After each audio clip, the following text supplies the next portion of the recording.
that force, up, down, hip mobility right here. Don't raise center of gravity. What we also need to do is beyond mobility, we need to generate force from the hips. So I have kids do a ton of broad jumping, no matter what age they are, because what happens is most kids do this when they broad jump, and they never let the rubber band snap because they're probably too tight or they're too scared. The best thing to teach a kid without any power cleaning right now, or any equipment, or any bag to hit, is how to learn how to extend their hips. All right, so you want people to be able to get to that point and catch. If they can get there, they're going to be able to hit guys hard. Because we do all these power cleans and all stuff, but most guys cheat, they pull with their arms, they want to get numbers, right? They want to power clean 100 pounds. No, we want to get your hips extended. So the threefold is, most people, you want to get strong in the hips, you want to get mobile in the hips, and you want to get explosive in the hips. So we want a back squat, or whatever you want to do to get force to the ground, get hips strong. Then we need to keep them mobile, keep them open so we can get to this position right here with your lunge. And then we need to teach our kids how to extend them explosively. Whether you're the middle linebacker, the fullback, or even the guy that's trying to run a fast 40. That's where life is lived. Okay? It's not in the bench press, it's not this other nonsense, it's lived right here. We need to be strong, we need to be mobile, and we need to be explosive. Okay? All action is going to take place through here. Once you tell somebody that, you really empower them because everyone thinks it's right here, right? It's all down here. So we want to be mobile, we want to be athletic, so we drill here to get used to where we're going to hit. Remember the upper body stays low, hips come up, and then we want to get mobile with the hips, and we want to learn how to stabilize with the feet. So you do these drills, we just go right, left. You want to come all the way around. Right, right. If you notice when I did that, I didn't swing with my upper body. Everything was done with hip whipping. We really want to get these hips mobile and explosive. But if you watch closely, we're also training force through the ground with the instep. If you don't do force through the ground with the instep, this happens. Right? You need to push here. So we get that kickstand. So no matter where I go, you hit me. Strong pyramid. So when we start moving, you're always powerful. Whether you're 6'8", 5'4", squat 1,000 pounds, squat 200 pounds, squat 50 pounds, you created real strength, human strength. But you're learning how to move explosively without this. You know, we're not throwing the pyramid. The pyramid stays dead here. So we can go forward, back, around, forward, back. This doesn't rise. I can teach a 10-year-old how to do that. 15-year-old, 25-year-old, 35-year-old. You can teach them that. So if you're pass blocking, you're going back, you're making those same type of we'll steps. get the pass blocking, but it's also, the pyramid's pretty similar. We're going to tilt a little bit, but this is just a foundational learning, right? Yeah. Down and big. And the real power is the kickstand, so no matter where you go, you're like a bicycle. Double kickstands out.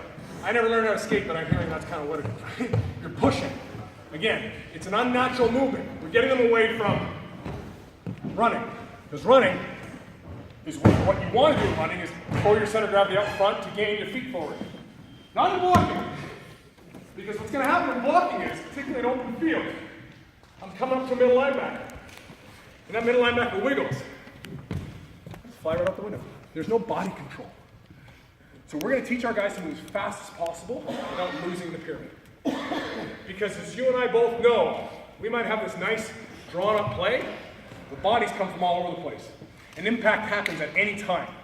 We want to teach our kids to be strong right after they snap the ball through the finish of the play. So we don't do one of these things we see all the time on film. I'm going to block the middle linebacker. And I get dinged here and fall all over the place. You move like this, you're always strong. Okay?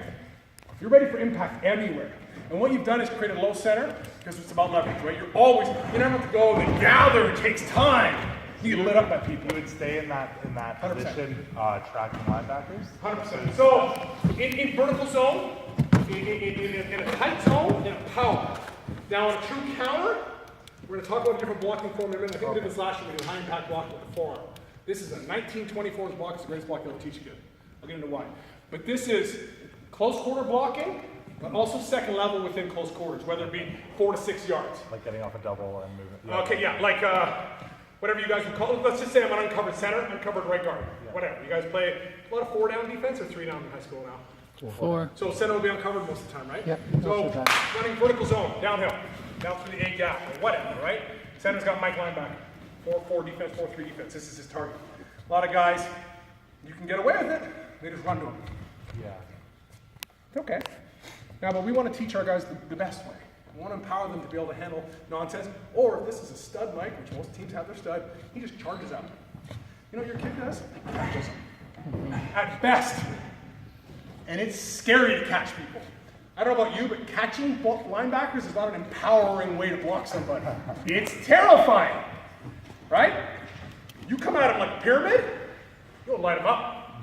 And I'll tell you the two weapons of choice, but this is the physical strength. So I'm a center now. You know, there's real technical stuff we can get into. I don't know how much teams spike in high school right now, but let's just say they're pretty static, right?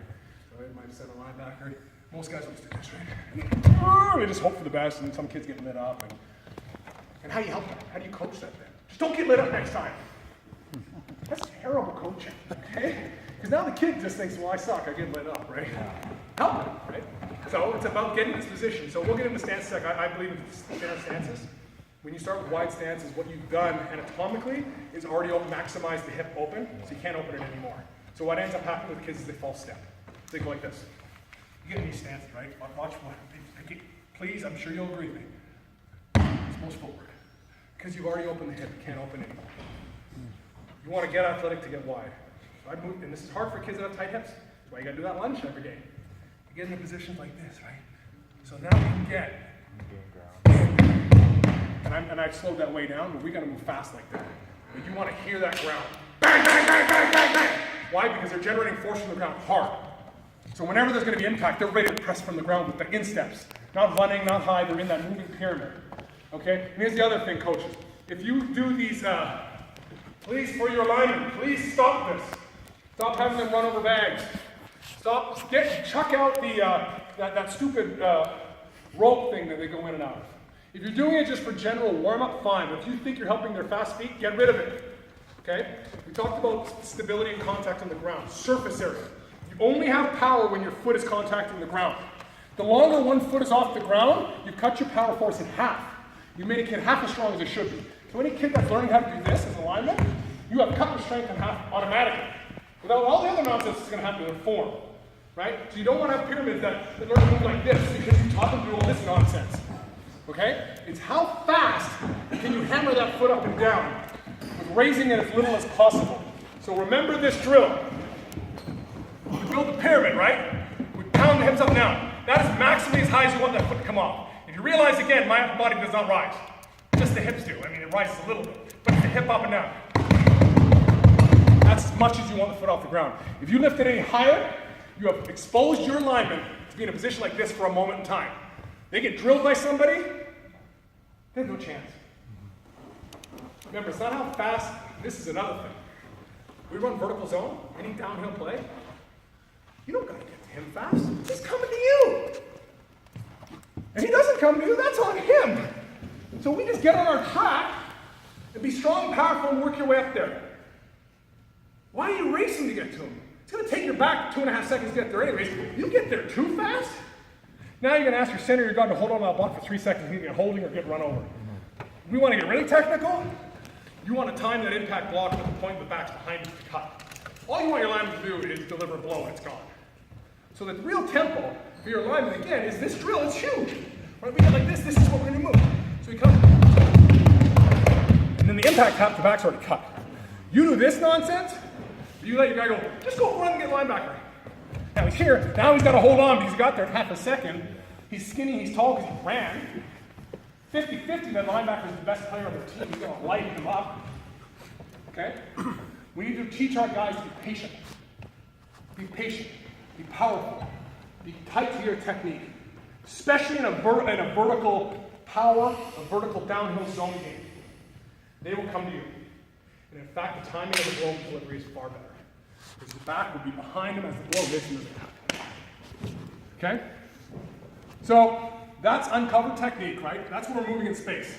That's vertical run blocking. Okay, we'll get to wide zone in a second.